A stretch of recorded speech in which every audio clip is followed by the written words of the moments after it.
สบายดีเด้อพี่น้องทางพังเล่าวฟังไทยแล้วก็ทางต่างประเทศเด้อเนาะมื้อนี้สุอินสิมาเล่าอีกเป็นคลิป2พี่น้องที่มาต่อจากคลิปมื้อนี้สุอินสิมาเล่าอีกเป็นคลิป2พี่น้องที่มาต่อจากคลิป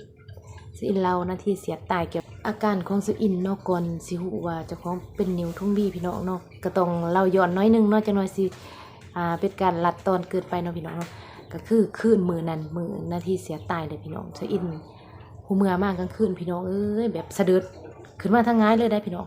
หายใจบ่เต็มอิ่มบ่แม่นว่าหายใจบ่ได้เนาะพี่น้องเนาะต้องอันนั้นต้องอธิบายขึ้นน้อยนึงเนาะพี่น้องก็คือหายใจบ่ทั่วท้องนะพี่น้องหมายความว่าเฮาหายใจบ่เต็มปอดพี่น้องก็คือเศร้ายุงเศร้าใหญ่หั่นแหละช่วงนั้นเนาะแบบกระสับกระส่ายแฮงพี่น้องเลยจนเฮ็ดให้ต้นโตสุอินนี่ซ่าไปเบิดเนาะแบบว่าตีนมือซ่าไปเบิดแล้วหายใจแบบลักษณะว่ามันบ่ออกหายใจบ่ออกบ่เข้านะพี่น้องมันแบบพืดสุดๆอีหลีเหรอสิอินก็จับตัวเองคันตัวเองจนตีหน้าตีตาตัวเองอันนี้ขอโทษนำหลายๆอันนี้คือความจริงเลยสิอินถือกันกับตัวเองพี่น้องเนาะบ่ได้โอเวอร์อีหลีเหรอเนาะถ้าว่าให้สิอินผ่านกฎก่อนสิอินสิว่าสัมภาษณ์2น้องที่ว่ามาช่วยสิอินว่าสิอินนี่เว้าแท้บ่หรือบ่เนาะสิอินจนรู้สึกว่าตีหน้าตีตาตัวเองนะพี่น้องเนาะแต่ว่าในคลิปก่อนสิอินก็บ่ได้เล่าเนาะย้อนว่านึงมากก็อยากให้คลิปมันสั้นลงก็แม่นเนาะพี่น้องเนาะแล้วก็คืนนี้ก็คือเฮือนครัวพี่น้องสิอินหันสิจับโทรศัพท์มาโทรหาผัวเนาะบ่แม่นว่าโทรบ่ได้พี่น้องก็คือมันบ่สามารถที่จะเว้าหลายคำได้แล้วก็บ่สามารถที่จะยังเขาเอิ้นว่าสิมากดโทรศัพท์หาผัวนะพี่น้องมันเป็นไปบ่ได้เลยพี่น้องมันบ่ได้แฮงอีหลีแล้วมันแบบว่าลักษณะว่าถ้าเฮาซ่านี่เฮาอาจจะถึงแก่ชีวิตสิอินคิดแนวนั้นนะก็เลยทิ่มโทรศัพท์เลยแล้วก็แล่นมาหานี่แหละพี่น้องนี่ทางขาวันนี้เลยเนาะเฮือนเอื้อยเนาะแล่นไปเรา2เทื่อสิอินแล้วก็คานของเรานอนดึกมื้อนั้นพี่น้องเรานอนดึกแล้วเฮ็ดให้เรานอนบ่ทันยังคือเอิ้นว่านอนบ่ทันแจ็บนะพี่น้องนอนบ่ทันได้จุ่มเราก็เลยหูเมื่อแล้วบัดนี้เราก็คิดว่ามีโจรหันมาเข้าเฮือนสิอินพี่น้องเนาะแล้วมีลูกชายกกเราใหญ่เลยพี่น้องเต็มบ่าวเลยเราก็เลยเอิ้นลูกชายกกเราหันมานำเราคิดว่าโจรเข้าเฮือนที่จริงแล้วบ่แม่นพอสิอินเอิ้นแบบเสียงหันรู้สึกว่ามันบ่ไหวอีหลีพี่น้องเนาะสิอินเรามาแล้วสิอินน้ำตาอยากไหลพี่น้องเนาะความยุ่งยากทรมานอีหลีแล้วผัวก็อยู่ใกล้นะพี่น้องเนาะรถจักรสิอินก็บ่มีสิอินมีแต่รถทิพย์ไฟฟ้าพี่น้องเนาะรถจักรคันเดียวผัวก็เที่ยวการพี่น้องเนาะเที่ยวการประมาณ100 โลเลย100 ปลายโลเลยพี่น้องเนาะก็อาศัยรถจักรเอื้อยผู้นึงขี่รถทิพย์สิอินรถทิพย์ไฟฟ้าสิอินหันไปสุขศาลาเนาะในเมื่อไปฮอดสุขศาลาปั๊บเนาะเว้าอีหยังเรียบร้อยคือในคลิปก่อนนั่นแหละพี่น้องก็คืออ้ายหันเล่ามากวดยามกองร้อนเนาะยอมรับอีหลีว่าบ้านสิอินก็เข้มข้นหลายเติมเนาะเรื่องการกวดยามอีหยังต่างๆเนาะของอ้ายน้องกองร้อนแล้วบัดนี้หันเล่าหันบ่ทันได้มื้อนั้นเนาะเราก็อยู่ดึกเติมเลยสู้กันเราก็ว่าร่วมเรื่องกับอ้ายน้องอยู่ในหันนั่นอยู่ในกลุ่มหันนะพี่น้องแล้วบัดนี้หันอ้ายหันเราก็ใจดีพี่น้องสมว่าเรามีอะดีสิอินยอมรับเราว่าเราหันใจดีอีหลีเนาะเราก็เลยนำไปส่งห้องหมอสิอินก็บอกว่าสิอินบอกว่าไว้ในได้คอยในสิบรอดในวินาทีนั้นสิอินหันนูบเบิดได้พี่น้องเนาะนูบหาเทวดาผ่าแทนสิ่งศักดิ์สิทธิ์พ่อแม่ยังต่างๆให้มักแบบว่ามาคุ้มมาครองเฮาดิวินาทีที่เฮาเสียตายลีพี่น้องผู้ใดบ่ฮู้ผู้ใดบ่ถือกับโตนี่บ่จักเนาะบัดนี้เนาะไปฮอดเมืองเรียบร้อยพี่น้องไปฮอดเมืองปุ๊บเนาะแพทย์เพิ่นก็ถามว่าสิอิหยังผู้ที่เอ่ยก็บอกว่าเราหายใจบ่สะดวกเราหายใจแบบบ่เต็มอิ่มแพทย์ก็เลยแพทย์เคยเห็นสิอินไปหานะพี่น้องเราก็เลยว่าเป็นจังได๋หมอขอความช่วยเหลือหน่อยนะสิอินบอกว่าสิอินต้องการออกซิสิอินบ่ไหวแห้งอีหลีว่าค่อยบ่ไหวแห้งเลยท่านหมอค่อยหายใจบ่สะดวกหายใจผืดแห้งหายใจบ่อยากออกท่านหมอก็เลยเอาออกซิมาให้ใส่แล้วก็ซักยารู้สึกว่าซักยา2 เข็มผู้ใดพี่น้องซักสะโพกหั่นนอนแล้วก็หลังจากซักเพิ่นก็บอกว่าให้วันนี้ไปหอนหันปั๊บเนาะหลังจากที่ว่าสิอินแบบว่าท่านหมอเพิ่นซักยายังเรียบร้อยเลยพี่น้องเนาะพอดีเอื้อยแล้วก็โทรหาผัวสิอินอยู่พูนอยู่ไปเฮ็ดเวียกอยู่ต่างเมืองอะไรพี่น้องบัดนี้ผัวก็รับโทรศัพท์ก็ว่าเป็นจังได๋สิอินก็บอกเราก็บอกว่าไข้แน่แล้วไข้แน่แล้วแปลว่ามันก็รู้สึกสบายใจขึ้นเด้กระเพาะเฮาขึ้นแห้งพี่น้อง กระเพาะนี่มันคืออันตรายแห้งอะลี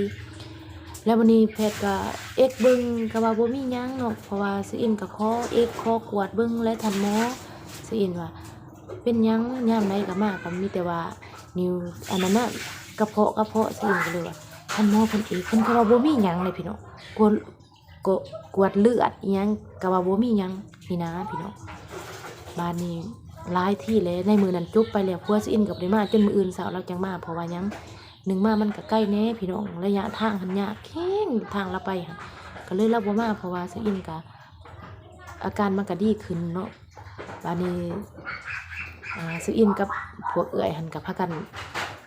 มื้อนั้นวันศีลพี่น้องแต่บ่ฮู้ว่าวันศีล8บ่หรือวันศีลนับนี่แหละเอื้อยกับ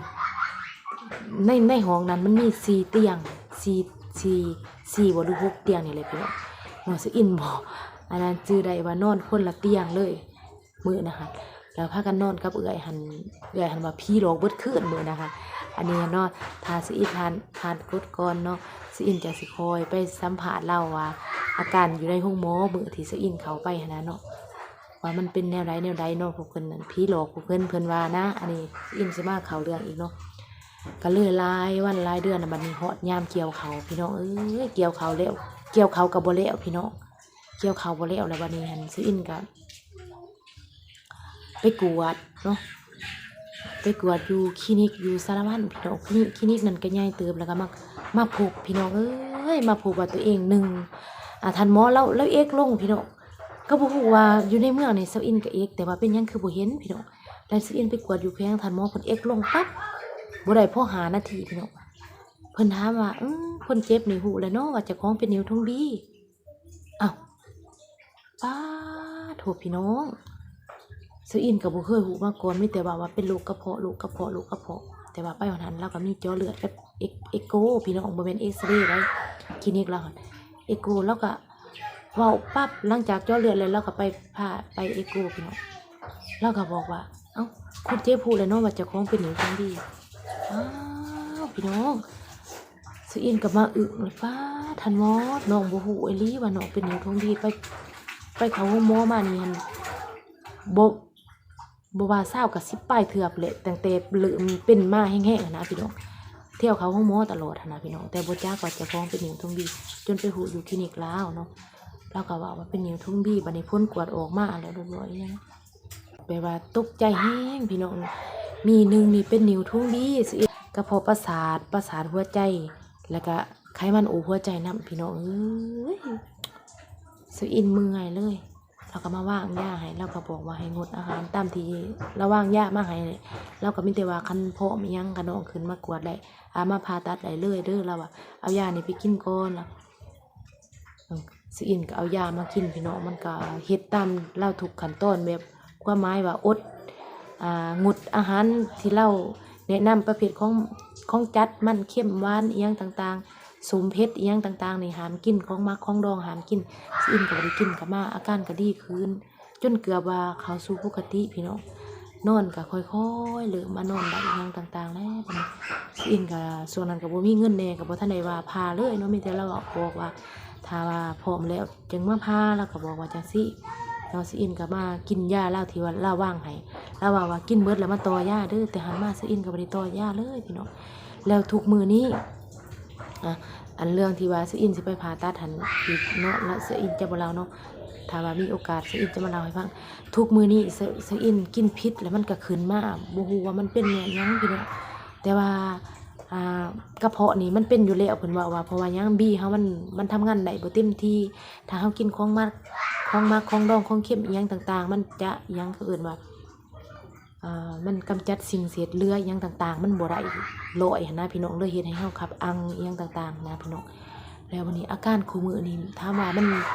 เศร้าเจ็บบ่เรื่องกระเพาะนี่ก็ว่าบ่ได้เจ็บเด้พี่น้องเนาะแต่ว่าเรื่องตัวว่าถ้ากระเพาะขึ้นปั๊บนี่พี่น้องเนาะอันนี้สิอินขอเราให้พี่น้องฟังว่าผู้ใดมีอาการแบบสิอินก็ลองไปตรวจเบิ่งด่วนหรือว่าผู้ใดอยากแนะนำสิอินยอมรับทุกคำแนะนำทุกประสบการณ์เด้อที่พี่น้องหูอยากบอกรายละเอียดหยังก็เม้นให้สิอินอ่านในเด้อพี่น้องเนาะสิอินคู่มื้อนี้นะถ้าว่ากระเพาะขึ้นนอนบ่หลับปั๊บพี่น้องมันจะเป็นแบบเวลานอนไปมันสะดืดขึ้นมาแล้วหายใจวาบ มันเป็นเมื่อยคือเก่าพี่น้องเป็นซ่าๆคือเก่าเนาะเซอินบ่ฮู้ว่าย้อนเซอินบ่ได้ไปต่อยาน้ำเหล้าบ่ย่านว่าอีหยังเขาเอิ้นว่าประสาทหัวใจเนาะพี่น้องเนาะประสาทกระเพาะกับประสาทหัวใจนะพี่น้องย่านว่ามันอาการมันมาอีหยังเขาเอิ้นว่ามันยังเป็นอยู่เนาะ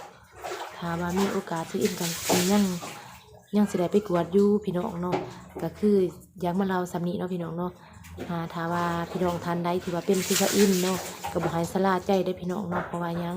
ชีวิตเฮาหันเป็นของมีค่าพี่น้องเนาะก็แม่นอยู่ดอกว่าเซอินก็ป้าคือป้าโดนแท้ก็ย้อนว่าเป็นสำใดสำหนึงก็อดเอานะพี่น้องแต่ที่จริงแล้วในเมื่อจะอดตามอดจำอดแล้วเจ้าอาจจะถิ่มชีวิตเจ้าก็เป็นได้พี่น้องเนาะถ้าว่าบุญบ่ยาวเขาเอิ้นว่าบุญบ่มีคือเซอินนี่ก็ว่าหากยาวหลายเติบเนาะที่ผ่านมันมาได้คลิปนี้ก็จบเพียงเท่านี้เด้อพี่น้องบ๊ายบายคลิปหน้าพบกันใหม่สบายดีและสวัสดีเด้อ